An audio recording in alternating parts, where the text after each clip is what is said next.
right, 25 minutes before 11 o'clock. I don't know. It's the melancholy theme song of this radio station. It's sad but pretty. I don't know.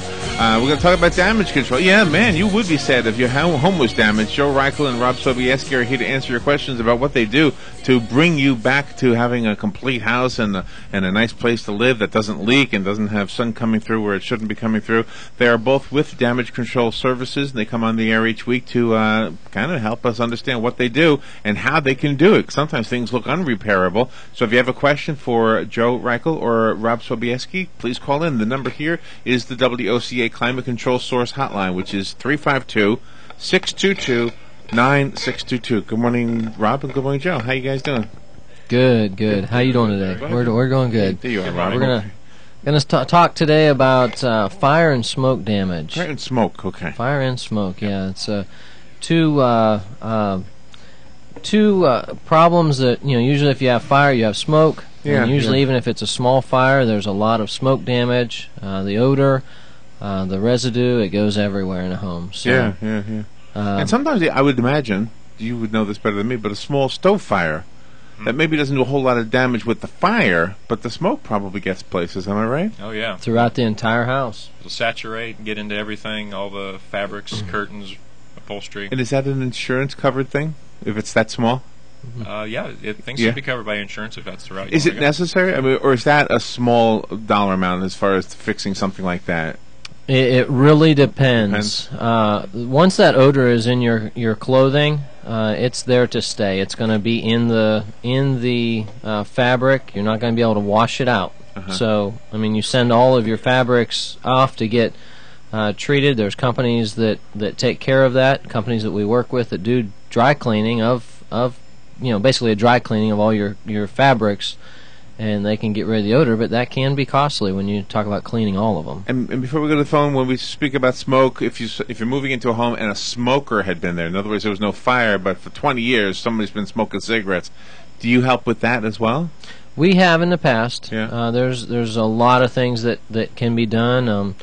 And that's in order to clean up a problem like that. It is a costly endeavor. Yeah. If there's been smoke in the home for a long time, typically you're better off with new carpets and seems like a good idea. Yeah. But there is ways to get rid of that odor. All right, and we do have a phone call. The number again is 622-9622, and let's go to the phone. Good morning. You're on the air with Rob and Joe. Good morning. Hey, if I was unlucky enough to come home and my whole house was had water everywhere because my water heater bursted or the little valve behind the toilet busted, you can take care of that? Absolutely. Restoration?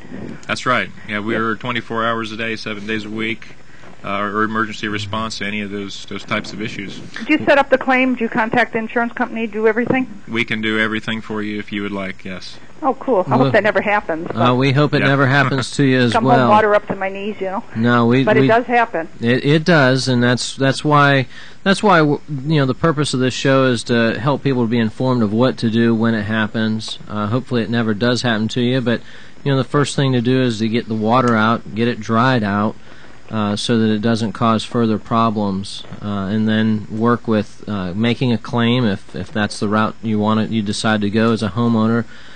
Depending on the amount of damage, make a claim with your insurance company and then get it fixed. So. Yeah, and it's amazing how the smallest little items can cause the most damage, like the line from your ice maker, yes, or the little thing in the back of the toilet that's like a $5 part and causes $30,000 in water damage. We're the guys are on a job this morning. Right now, it was an a supply line for an ice machine into the refrigerator that broke and was leaking over time, and because it was behind the refrigerator, no one knew about it. It was in the walls, under the cabinets, caused damage to the cabinets, the walls. Mold grew up into the walls, and a pretty large area under water all under the tile. So, like you said, a small part like that can cause quite a bit of damage. And you have to get the right people there to get rid of the mold damage. I have a coworker right now who hired a contractor because she had water leakage from her shower, and it leaked behind her wall and caused a whole bunch of mold. Well, she was still getting sick, and she had somebody else come in, another contractor. Look, he went and investigated, took pictures. She had plenty of mold still in that house. Yeah. And so you got to get somebody that knows, somebody reputable like you guys who know what you're doing. You really need to have a state certified mold contractor. It's always best when you're dealing with mold to have an indoor air quality test done. It's called an IAQ. Have that done, and usually, depending on the amount or the size of the job, if there's a lot, you want to get what's called a protocol done, and that way, that's a third-party company that does the indoor air quality. They come in, they tell you what needs to be replaced and how to do it in order to make sure you get rid of all of the mold and you have a safe living condition afterwards. Yeah, this can be pretty scary. She's she's got some issues with her lungs now and can't even stay in the home. Oh my! Yeah, so you got to be real careful. And then your policy's limited. A lot of your coverage only to like $10,000. Yeah. And she's got to be running out of money on her policy, So, but you can get an increase for a couple bucks a year to $25,000. So. Right, and also if it's a water loss, I mean, the water will cover, the water portion of your insurance coverage will cover that too. So it depends what it is, what's caused it, how long it's been going on. There's quite a few variables, but it's always best to when you're dealing with mold, water, to make sure that you get the structure dried out properly, and everything that's contaminated has to be taken care of, either removed or cleaned properly, and in order not to have continual problems. Even if you go in, if there's mold in a home, for example, you kill the mold and dry it out. Even if those spores are still in the home, if you're allergic to that type of fungal growth, you will continue to get sick. So even if it has been dried out, if the mold is still there, has not been removed, just like the case with your friend, she will continue to get sick. I've seen where you have water damage go up the baseboard and the drywall, where they've cut out the drywall 2 or 3 feet up just to prevent any mold in the future. It's replaced it, rather than do the whole drywall for the whole room. They've done that, just to avoid mold in the future. Well, and it's also in order to get it dried out properly, because once water gets in the walls, you need to get it out quick. Mold can grow within 12 to 48 hours of a water loss. So if you have water that's been sitting there in the right conditions, within 12 hours you could possibly have fungal growth. So it's really important to have the people that know what they're doing, like damage control, to come out and take a peek at it. Well, we want to be a source for people to answer their problems and help them whenever they have a situation, and hopefully you never have to call us, but I hope not. You've got our contact numbers if you do. If somebody calls me needing you. Thank you very much. Thanks for calling. Today we want to tell a story though of a client that we worked with. Since we want to talk a little bit about fire and smoke, maybe you want to share that story, Rob? Yes, it's been 6 months or so, maybe more now. There was a call about a fire that had happened on the southeast side of town, and we responded to that. There was considerable amount of damage in the garage, and it was an electrical fire. And the fire was contained primarily to the garage, fortunately. Neighbors had seen the smoke and called 911, of course, but the amount of smoke damage that was incurred from this was like we had mentioned about, even though a fire may be small in nature, that it could do damage throughout the entire home, and this is certainly what happened. I mean, all the furniture, everything was pretty much damaged and lost just due to smoke damage. Visually, could you tell by looking? Yes, you could tell by looking. I mean, the walls were just covered in smoke. Everything, you could wipe your hands along the walls and have a black, greasy residue on your hands. How big was the fire? Just contained? The fire was contained into the garage. It was a bad fire in the garage. It had gone through the roof. Okay. But the amount of smoke that just infiltrated the home itself was bad. And then, like the previous caller discussing about water, the amount of water that was then sprayed in by the fire department, that's another issue. Yeah. That if that's not taken care of, the water's not removed, There can be mold growth down the line in the future from that. I mean, this just turned into quite a lengthy project. We worked with this customer's insurance company, made sure that all facets were handled down the line. Right. And everything worked out very, very well eventually in the end. And do you literally have to replace drywall, or? Yes. Oh, you do. You Yeah. don't clean it; you replace it. Yes, when this home we had to take all the ceilings down, all the insulation out of the Wow. home. Oh, Because wow. the insulation now has this smoke smell. That's huge. Then we have to heat or smoke treat the trusses and the underside of the plywood as well to keep that smoke from permeating, getting back into the home. In the course of the last phone call, she mentioned photographs, and is that?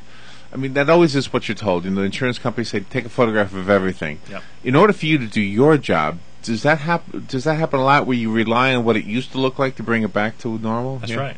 Okay. Yeah, there's When- a lot of times that I'm sorry, Jeff, No, but go a lot ahead. of times questions are raised by the adjusters as to the way something was. Maybe they didn't remember something, or Right. their photos don't quite match with ours. So we need to take a lot of photos from a lot of different aspects so that we can, communicate back and forth and show the way things were. Yeah, Document things, and it's always good. We like to preferably meet with the adjuster on the home site or the business to Right, go right, over things so we can see that we are on the same page, that quality, like, kind, and quality is the... This is the maybe. And that's just talking about your person, or the house itself. That's not even including your personal property. So it's very important to have accurate records of what you have in the home. In case of a fire, if there's a total loss, you want to have pictures of each room, pictures of your different items, have a list made, because when an accident or when a disaster such as a fire happens, you're not going to be able to remember everything that you had if the room is completely destroyed. So, you want to have these records. I mean, there's companies out there that do this. They'll do a video log of your home. They'll write everything, make a complete listing for you, and give you a CD or a DVD, and you can keep it, in your safety deposit box or wherever, in a Nowadays safe you can somewhere. keep so. it on the sky, whatever they call this cloud, whatever they Yeah, call that thing, yeah. right? There's Keep it in the there's cloud. all kinds of places that you want to keep your important records and When you talk about insurance with fire damage or really any damage, is fault ever an issue that needs to be looked at? In other words, if I'm doing my own electricity and I'm not a licensed electrician, but it's my house, and suddenly I started a fire, is that still going to be covered? I don't really know the answer to that, Okay. but like in the case of arson or different things like that. I okay. mean, the insurance will, they'll do their own investigation to make sure that, using the fire marshal and whoever else there because it's sometimes there are some very suspicious fires. We had one was a neighbor of Rob's parents, and the home. I mean, they had just left, right? They had just left, and the house burnt completely up Wow. before the fire department was able to get there. Rob's dad called, the fire department. So, before they got there, the house was completely destroyed, and it took quite a while to get, the records and everything taken, everything lined up. But they had the fire marshal doing the investigation and everything. So. Have you had a situation where a fire may have caused an explosion? Maybe it got to the gas tank of the car, or maybe some propane tank laying somewhere? Has that ever been part of what you've helped out with? I can't remember any explosions, I but don't think we I have. do know we worked with a homeowner that had a car in his garage caught fire and ended up burning the The home car considerably. caused the house. The car caused the Okay. house to catch fire. So, there's all kinds of. There's probably some explosion in that, but Yeah, I would say. Yeah. So as far as handling a fire in a house, okay, the fire's all done. Like, for example, there was a house that I was here, and I saw the alert that we had a fire in the neighborhood, so I went down to see it, and it looked like a lot of the stuff had melted. Mhm. I guess we're using a lot of plastics on the outside of houses nowadays.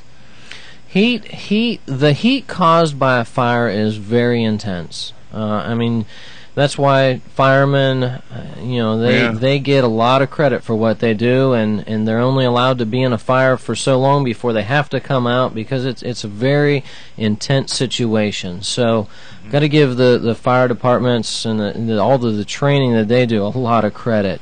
But there is incredible damage caused by a fire, and it will melt almost any material. So, the first thing that we need to do, or that we do, is board up after a fire, board it up and protect the the home if it rains. As far as any holes that have been either burned through the roof or protected, or cut in by the fire department to get the smoke out, we'll cover those up and board the windows, board it up, and then we start the rebuild process with the insurance company. Rob just wrote down a name here of a client that we had in Gainesville, the Gavidia House, and that was an explosion. Oh, what happened? It was a remodel. Uh-huh. They were remodeling their home and ended up, as they were getting the floor, wood floor finished, the vapors from the chemicals for finishing the wood floor, varnish floor, were ignited by the pilot on the water heater, the pilot light. Oh my goodness! And a blue flame followed throughout the house went back to the 5-gallon bucket and blew a hole the size of a car through the roof. Oh my goodness! The roof of the house. So that was that was a complete rebuild too. And you have a phone call. Wow. Good morning. You're on the air. Thank you for calling. Yeah, on a complete rebuild where there's an extensive damage where you have to start over from scratch.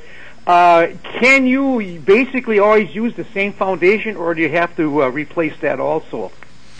It really depends on the home. Uh-huh. And when it was built, how it was built. There may be, in order to meet current building codes, they need to in order to reinforce all of that and start, basically from scratch. So it really depends. I mean, we did one not too long ago in the Villages. We had to take it all the way down to the block walls and the slab and start it all over. So it really depends on what the extent of the damage is, how old the house is, and how it was built.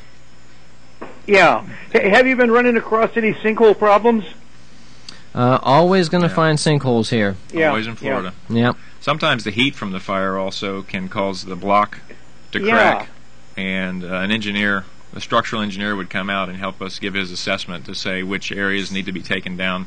And we have had to take some substantial areas of walls down that have been cracked due to the heat of the fire. Such as this home I was mentioning, the garage fire. Yeah. The majority of the one garage wall had to be taken out because it was cracked, the window was broken and melted. Oh, wow. Oh, boy.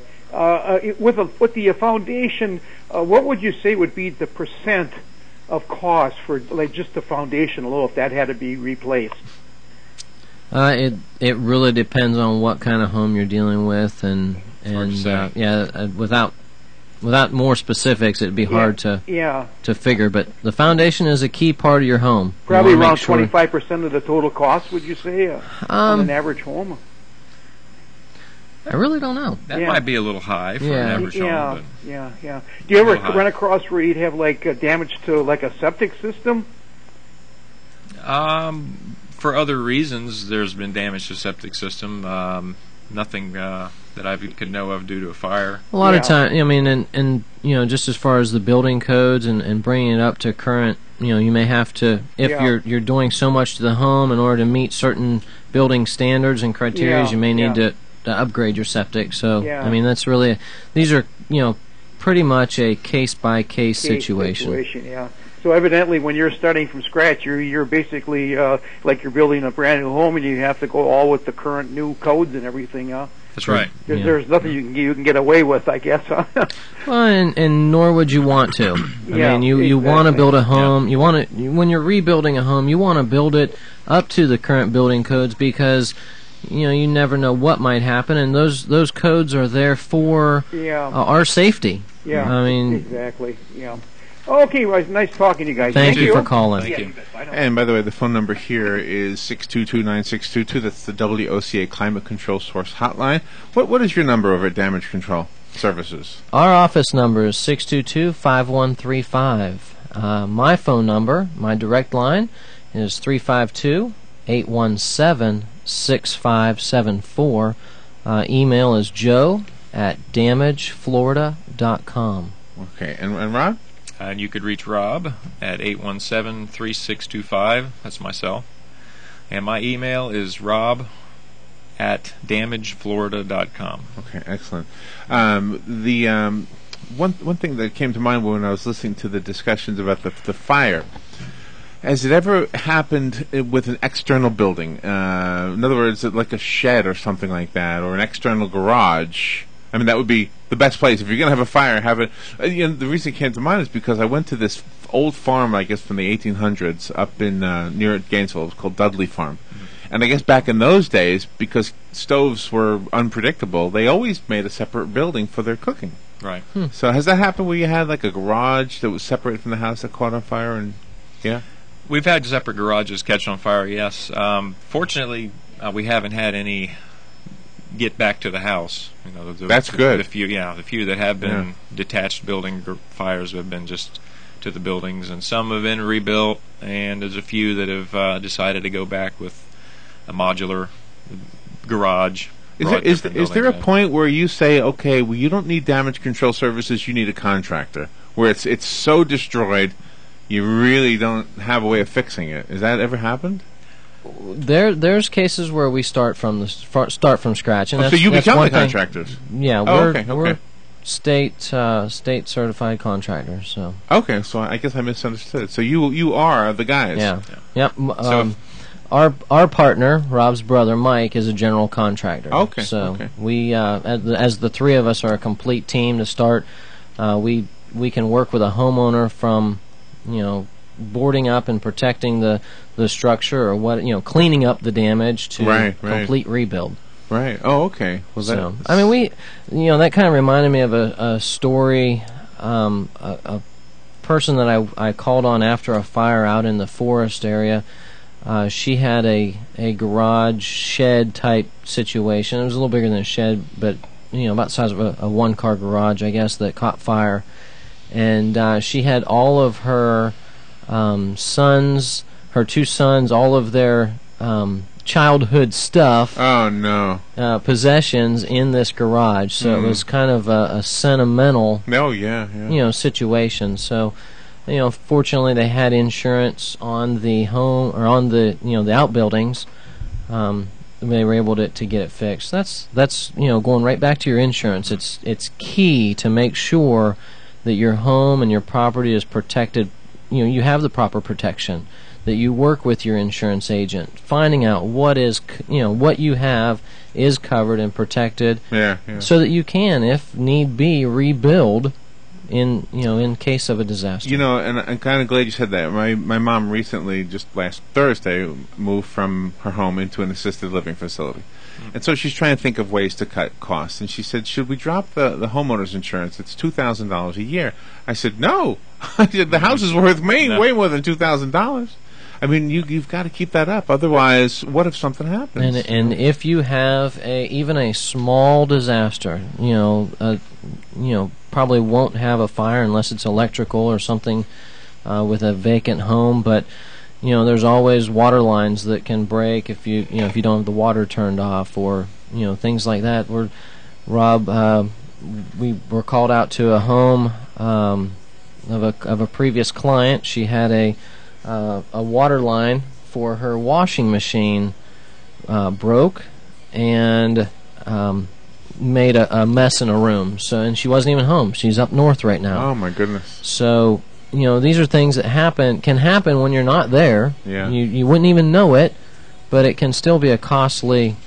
Yeah, you will wish you didn't give it up if you gave up your homeowner's insurance and something like that happened. Yeah, you want to have that's the reason you have insurance, is to take care of these these accidents that do happen. Well, and you know what? I'm glad you guys are doing the show, because you might have the homeowner's insurance and then be saying, well, who fixes this? You know, this is a damage. This isn't the whole house. Well, good job. You guys bring a lot of insight into this topic we didn't know anything about before. Thank you again. And again, your office number is? 352-622-5135. All right. Joe Reckel, thank you. Rob Sobieski, thank you. You're welcome. We'll take a little break and we'll be right back. Bernie DeCastro is up next.